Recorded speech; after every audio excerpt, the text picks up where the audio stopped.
বৌদ্ধবিহার। তো এটা হচ্ছে নওগাঁ জেলা শহর থেকে প্রায় 20 কিলোমিটার আর কি দূরে অবস্থিত। এটা অনেক বিশাল একটি এলাকা। এখানে ঢোকার জন্য আপনাকে এন্ট্রি ফি দিতে হবে 30 টাকা। তো অনেক সুন্দর এলাকাটা, অনেক বড়। তো ভালো লাগার মতো একটা মানে অ্যাকচুয়ালি বলতে গেলে অনেক পরিবেশটা সুন্দর, অনেক অনেক সুন্দর। তো এখানে একটু ঘুরে দেখতে আপনাকে কম করে 2 থেকে 3 ঘন্টা সময় লাগবে। তো আমার হাতে অতটা সময় নেই, আমি নিজের চোখে দেখতে পছন্দ করি। আমি ঘুরে ঘুরে দেখবো, পুরোটা মোটামুটি দেখার চেষ্টা করব। তো ওইদিকে যতদূর যাওয়া সম্ভব, যতটুকু অনুমতি আছে যাওয়ার জন্য, সেটুকু আমি ঘুরে দেখবো, চেষ্টা করব।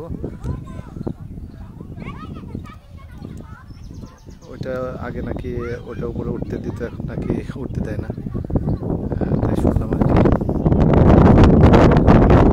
আসে আমি ওইটা হচ্ছে সবচেয়ে বড় বিহারটা, উঁচু পাহাড়, কি বলবো আসলে। এটা ধরেন ওটা একটা পাহাড়, ওটা বড়টা, আর আমি যেটা দাঁড়িয়ে আছি এটা ছোট। এটা আর কি ওঠার অনুমতি আছে।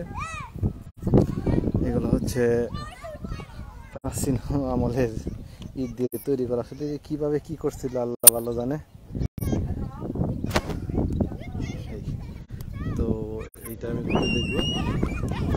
তো আসলে আমি মোটামুটি সব ভিডিওতেই বলি, আবারও বলি, সবাই আমার জন্য দোয়া করবেন। আমি 2 মাসের মধ্যে বাংলাদেশের সবগুলা জেলা, উপজেলা আর দর্শনীয় স্থানগুলো আর কি দেখবো, যতদূর সম্ভব আল্লাহ চায়। তো এই দিক থেকে আসতে হবে। এখানে আছে আপনাদের একটা মেইন গেট, ওইখান থেকে 30 টাকা টিকিট লাগবে। তার ওইটার ঠিক বাম দিকে আছে হচ্ছে জাদুঘর। ওই জাদুঘরে এন্ট্রি ফি, আমি এখন যাই নাই, যাবো। তো আমি এখানে এন্ট্রি ফি হচ্ছে 30 টাকা, আর যারা শিক্ষার্থী আছে তাদের জন্য হচ্ছে 10 টাকা।